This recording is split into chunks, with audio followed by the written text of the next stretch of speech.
Hi, welcome to Neo Twin Pising. So, initially, good evening to all.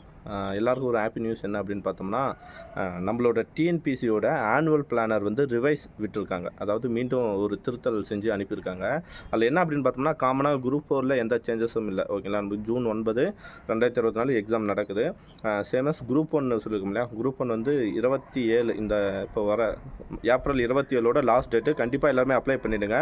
அதில் நான் உங்களுக்கு சொல்ல வேண்டிய விஷயம் ஒன்று இருக்குது. என்ன அப்படின்னு பார்த்தோம்னா, இப்போ நான் வந்து ஃபைனல் செம், அதாவது ஃபைனல் இயர் லாஸ்ட் செம் நான் படிச்சுட்டு இருக்கேன், இல்லை நான் எக்ஸாம் எழுதிட்டேன் அப்படின்னா நான் குரூப் 1 எலிஜிபிள் தான். 21 ஏஜ் நீங்கள் கம்ப்ளீட் ஆகி இருந்து நீங்கள் வந்து இப்போ லாஸ்ட் செம் எழுதியிருந்தாலும் இல்லை லாஸ்ட் செம் எழுத போகிறவங்களா இருந்தாலும் ஓகேங்களா, நீங்கள் குரூப் 1 எழுதலாம். கண்டிப்பாக அப்ளை பண்ணுங்கள்.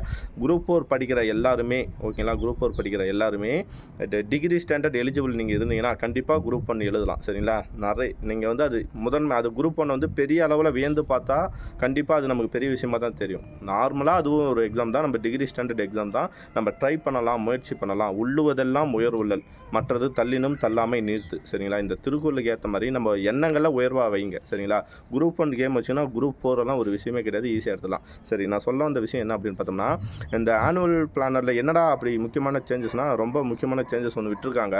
அது என்ன அப்படின்னு பார்த்தோம்னா, குரூப் 2 அண்டு 2A நம்ம நார்மலாகவே ஒரு கூசம்ஸ் வந்து பரவிட்டு இருந்துச்சு. என்ன அப்படின்னு பார்த்தோம்னா, 2A பிரிக்கிறாங்க, பிரித்தா நல்லாயிருக்கும், பிரிச்சுடுவாங்க, ஒரு சிலர் பிரிச்சுட்டாங்க அப்படிலாம் வந்தது இல்லையா. ஸோ அதுக்கு முற்றுப்புள்ளி வைக்கிற மாதிரி டிஎன்பிசிலே முடிவு கொடுத்துட்டாங்க. ஆக்சுவலாக இப்போ குரூப் 2 குரூப் 2A ரெண்டுத்துக்குமே காமன் ப்ரிலிமினரி எக்ஸாம் தான். ஓகேங்களா, ரெண்டுத்துக்குமே ஆரம்ப தேர்வு வந்து ரெண்டுத்துமே ஒன்றா தான் வைக்கிறாங்க. வச்சுட்டு மெயின்ஸ் எக்ஸாம் இருக்கு இல்லையா, அந்த மெயின்ஸை வந்து ரெண்டாக பிரிச்சிட்டாங்க. குரூப் 2க்கு தனியாக, குரூப் 2Aக்கு தனியாக பிரிச்சிட்டாங்க. குரூப் 2 மெயின்ஸ் எப்பயுமே நார்மலாக இதுக்கு முன்னாடி நடந்த மாதிரி, அதாவது போன எக்ஸாம் நடந்த மாதிரி குரூப் 2க்கு ஓகேங்களா இன்டர்வியூ எக்ஸாம் இருக்கு இல்லையா. ஸோ அதுக்கு எப்படி பண்ணுறாங்க அப்படின்னு பார்த்தோம்னா, டிஸ்கிரிப்டிவ் டைவில் தமிழ் அண்டு ஜென்ரல் ஸ்டடீஸ் ரெண்டாக வந்து எப்படின்னா டிஸ்கிரிப்டிவ் டைவில் எக்ஸாம் வைக்கிறாங்க. அதில் எந்த சேஞ்சஸும் இல்லை. ஆனால் குரூப் 2A மட்டும் தனியாக பிரித்து குரூப் 2Aக்கான மெயின்ஸ் எப்படி இருக்கும் அப்படின்னு பார்த்தோம்னா, தமிழ் எலிஜிபிலிட்டி டெஸ்ட் இருக்கும் இல்லையா, அந்த தமிழுக்கு மட்டும் டிஸ்கிரிப்டிவ் டைப்பில் 100 மார்க்ஸ் வந்து எப்படின்னா டிஸ்கிரிப்டிவ் டைப்னா ஒன்றும் இல்லை. நம்ம நார்மலாக வந்து தமிழுக்கு வந்து எப்படி அது சிலபஸ் இருக்கும்னா, குரூப் 2 இப்போ போன எக்ஸாமில் எழுதியிருப்பாங்க இல்லையா, குரூப் 1 குரூப் 2க்கு எழுதியிருப்பாங்க இல்லையா. காமனா திருக்குறள் வந்து ஒரு கொஸ்டின் வரப்போது, ஒரு 15 மார்க்கில் கட்டுரை எழுதுகன்னு சொல்லி கொடுப்பாங்க. அதே மாதிரி எதிர்ச்சொல், இலக்கண குறிப்பு, இல்லைனா பிரித்தல், இது ஒரு 20 மார்க்கில் கொடுத்துருவாங்க. எக்ஸ்ட்ரா வந்து தமிழில் ஒரு பேராகிராஃப் கொடுத்துட்டு அதை வந்து இங்கிலீஷில் மாற்ற சொல்லுவாங்க. இங்கிலீஷில் ஒரு பேராகிராஃப் கொடுத்துட்டு அது தமிழில் மொழியாக்கம் செய்ய சொல்லுவாங்க.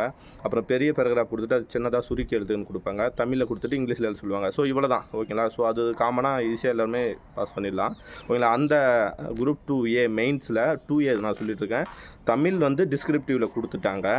மீதி ஜென்ரல் ஸ்டடீஸ் இருக்குங்களா. ஸோ ஜென்ரல் ஸ்டடீஸ் வந்து டிகிரி ஸ்டாண்டர்டில் நமக்கு வந்து எப்பயும் போல் அப்ஜெக்டிவ் டைப்பில் கொடுத்துட்டாங்க. ஓகேங்களா, நம்ம ABCD போட்டு குறிப்போம் இல்லையா. ஸோ அந்த டைப்லேயே கொடுத்துட்டாங்க. நம்ம எப்படி குரூப் 4 எழுதுவோமே அதே மாதிரி தான். ஆனால் வந்து குரூப் 2Aல வந்து மெயின்ஸ் இருக்குது. அந்த மெயின்ஸ் எப்படின்னா டிஸ்கிரிப்டிவ் டைப்பில் இல்லாமல் தமிழ் மட்டும் டிஸ்கிரிப்டிவ் டைப்பில் கொடுத்துட்டு ஜென்ரல் மீதி வந்து நம்ம எழுதுவோம் இல்லையா, ஜென்ரல் ஸ்டடீஸ் வந்து அப்ஜெக்டிவ் டைப்பில் கொடுத்துட்டாங்க. ஸோ யாருக்கெல்லாம் நம்ம என்ன மாதிரி ஆளுங்க, நான் யாருக்கெல்லாம் நான் என்னையே சொல்லிக்கிறேன், எனக்கு வந்து ஹேண்ட் ரைட்டிங் சுத்தமாக வராது. நான் ட்ரை பண்ணிட்டு இருக்கேன், ஆனால் என்னால் முடியல. பட் நான் ட்ரை பண்ணுறேன் ஓகேங்களா. என்ன மாதிரி யாரெல்லாம் ஹேண்ட் ரைட்டிங் நல்லா வராது, மெயின்ஸ் வந்து எழுத முடியாமல் டிஸ்கிரிப்டிவில் மார்க் கம்மியாக வருதோ அவங்கெல்லாம் கண்டிப்பாக 2A வந்து ட்ரை பண்ணலாம். கண்டிப்பாக அவங்களால வந்து மார்க் எடுக்க முடியும். எனக்கே இது ஒரு ரொம்ப பாசிட்டிவான ஒரு வைப்பாக இன்றைக்கி தோணுது. இந்த ஈவினிங் வந்து எனக்கு வந்து இன்னும் இருளாமல் வெளிச்சமாகவே இருக்குது. ஸோ ஏதோ ஒரு நல்லது நடக்குதுன்னு பார்த்தா இது இதாக தான் இருக்குது.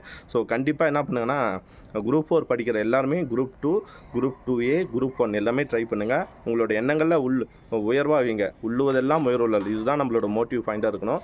சரி, வேறு என்ன சேஞ்சஸ் இருக்குது இந்த குரூப் 2க்கும் குரூப் 2Aக்கும், இன்ட்ரி போஸ்ட்டுக்கும் நான் இன்ட்ரி போஸ்ட்டுக்குன்னா, குரூப் 2வில் வந்து நம்ம மேக்ஸ் சொல்லுவோம் இல்லையா. ஸோ ஆப்டிடியூட் அண்டு ரீசனிங் சொல்லுவோம் இல்லையா. ஸோ அது எப்பயும் போலவே இருக்குது, எந்த சேஞ்சஸும் இல்லை. ஆனால் குரூப் 2Aல அவங்க கொடுத்துருக்கிறதே எப்படி கொடுத்துருக்காங்கன்னா, ரீசனிங் அண்டு ஓகேங்களா, ரீசனிங் அண்டு இன்டெலிஜென்ஸ் அப்படி சொல்லி கொடுத்துருக்காங்க ஓகேங்களா. ஸோ அதாவது காரணவியல் ப்ளஸ் உளவியல், நம்ம எப்படி போலீஸில் சைக்காலஜி எக்ஸாம் எழுதுவோம் இல்லையா. ஸோ அந்த மாதிரி ரீசனிங், அதாவது இந்த ரயில்வே எக்ஸாம் அப்போலாம் சென்ட்ரல் கவர்மெண்ட் ரயில்வேஸ் எக்ஸாம்லாம் ரீசனிங் எல்லாம் வரும் இல்லையா. ஸோ அந்த மாதிரி வந்து கொடுக்க போகிறோம். அதாவது புக்கில் இருக்கிற மேக்ஸ் மட்டும் இல்லாமல் ஓகேங்களா, எக்ஸ்ட்ரா வந்து ரீசனிங் ப்ளஸ் வந்து இன்டெலிஜென்ஸ், அதாவது உளவியல் ரீதியான கொஸ்டின்ஸ் எல்லாம் இதில் இடம் பெறும் ஓகேங்களா. ஸோ மேக்ஸ் மட்டும் கொஞ்சம் சேஞ்சஸ் இருக்கும். ஓகேங்களா. குரூப் 2க்கும் குரூப் 2ஏக்கும் மேக்ஸ் கண்டிப்பாக அந்த ஆப்டிடியூட் ப்ளஸ் சொல்லுவோம் இல்லையா, ஸோ அது வந்து கொஞ்சம் சேஞ்சஸ் இருக்கும். மற்றபடி ஆனால் பெரிய அளவெல்லாம் இல்லை. நம்ம நார்மலாக போலீஸ் எக்ஸாம் படிக்கிறதோ அல்லது ரயில்வே எக்ஸாம் படிக்கிறதோ, ஸோ அவங்களுக்கு அதில் வரப்போகிற ரீசனிங் தான் அதில் வரப்போகுது. ப்ளஸ் வந்து புக் சம்ஸும் சில வரும். அதுக்கான சிலபஸை நம்ம எடுத்துட்டோம்னா ஒன்றும் பிரச்சனை இல்லை. சிலபஸ் தான் கையில் எப்படி சிலபஸ் கொடுப்பாங்க, அந்த சிலபஸில் சேஞ்சஸ் இருக்கும். அதை எடுத்து நம்ம படித்தோம்னால ஈஸியாக போய்டும். ஸோ எல்லாருக்கும் கண்டிப்பாக வந்து எப்போ எக்ஸாம் வரப்போகுதுன்னா ஜூன் 28 சரிங்களா. 6வது மாதம் 28 வந்து நோட்டிஃபிகேஷன் வரப்போகுது. நோட்டிஃபிகேஷன் வந்து எப்போ எக்ஸாம் அப்படின்னு பார்த்தோம்னா 9வது மாதம் செப்டம்பர் 28 வந்து எக்ஸாம் நடக்கிற மாதிரி சொல்லியிருக்காங்க.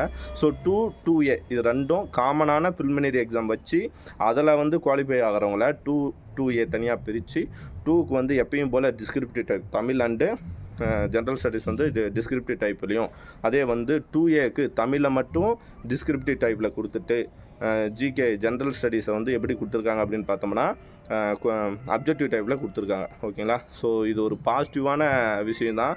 ஸோ நிறைய பேருக்கு இந்த விஷயம் ஷேர் பண்ணுறேன். உங்களுக்கு வந்து இந்த ரிவைஸ் டேபிள் வந்து நான் குரூப்பில் போட்டிருக்கேன். நியோ டிஎன்பிசி எல்லாருக்குமே என்னத்துக்கு வந்திருக்கும். ஓகேங்களா. எல்லாருக்குமே என்னத்துக்கு உங்கள் கைக்கு அது வந்திருக்கும். அப்படி இல்லைனா நியோ டிஎன்பிசி அப்படின்ற டெலிகிராம் குரூப்லேயும் ப்ளஸ் வந்து என்னோடய டெஸ்ட் பேட்ச் குரூப்லேயும் நான் போட்டிருக்கேன். சரிங்களா. கண்டிப்பாக யூஸ் பண்ணிக்கங்க. குரூப் 4க்கு ரொம்ப கம்மியான டைம் தான் இருக்குது. தயவுசெய்து டைம் வேஸ்ட் பண்ணாதீங்க. எந்த அளவுக்கு நான் காமனாக சொல்கிற விஷயம் என்னென்னா, இந்த டைமில் நான் என்ன பண்ணிட்டு இருந்தேன் அப்படின்னா சிலபஸை சீக்கிரமாக முடிக்க பார்த்தேன். சிலபஸ் முடிக்க கூடவே டெஸ்ட் எழுதி பார்த்தேன். ஓகேங்களா. சிலபஸ் படிக்க கூடவே என்ன பண்ணிவிடுவேன், டெஸ்ட் எழுதுவேன். ஏதாவது ஒரு கொஸ்டின் பேப்பர் தூக்கி இந்த இதில் தான் அப்படி இல்லை, எனக்கு எந்த கொஸ்டின் கிடைக்குதோ அந்த கொஸ்டினை நான் என் ஃப்ரெண்ட்ஸோட டிஸ்கஷன் பண்ணுவேன். நிறைய கொஸ்டின் கேட்பேன். நிறைய ஆன்சர் தப்பு பண்ணுவேன். நிறைய தப்பு பண்ண ஆன்சர்லாம் தேடி எடுப்பேன். சரிங்களா. ஸோ இது மட்டும் தான் தேடல் மட்டும்தான், உங்களோட ஓன் தேடல் மட்டும்தான் உங்களை வந்து மேலே உயர்த்தும். நிறைய டிஸ்கஷன் பண்ணுங்கள். ப்ரீவியஸ் இயர் கொஸ்டின் தயவு செய்து படிங்க. ஒரு சிலபஸை முடிச்சிட்டிங்கன்னா ப்ரீவியஸ் இயர் கொஸ்டினை படிங்க. கண்டிப்பாக அவங்களுக்கு தான் ஓகேங்களா இங்கே வந்து ஸ்கோர் கிடைக்கும். All the best. எல்லாருக்குமே ஆல் தி பெஸ்ட். கிடைக்கிற டைம் ஃபுல்லாக படிக்க பாருங்கள், டெஸ்ட் எழுதுங்க, தப்பு பண்ணுங்கள், அந்த தப்பை திருத்திங்க. சரிங்களா. ஓகே. Thank you bye you.